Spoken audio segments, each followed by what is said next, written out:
ভাইয়া বাজি দেখিয়ে দাও। হ্যাঁ ভাইয়া, বান্টি এনাদেরকে বাজি দেখিয়ে দাও। কিরে তুই এখন বাজি বিক্রি করছিস? তোর এইসব করার সামর্থ্যই আছে? অনেক বেশি বলছিস খেবরি, এটা তোর মুখের ভিতরে দিয়ে আগুন ধরিয়ে দিব। আচ্ছা উল্টো কথা বলছিস, এখন তুই বিক্রি করে দেখা বাজি। হ্যাঁ সেটা তো দেখে নিব। নাও ভাইয়া, এগুলো কত টাকার হয়েছে?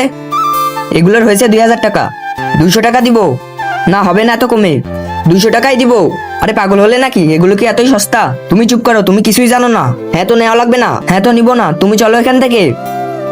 আরে ভাইয়া 1 মিনিট দাঁড়াও, এখানে আসো। কি হয়েছে এখন? আমার দোকান থেকে কোনো কাস্টমারই খালি হাতে যায় না। এই নাও 1000 টাকার বাজি, আমার তরফ থেকে ফ্রিতে দিয়ে দিলাম। হ্যাঁ ঠিক আছে, চলো ভাবি।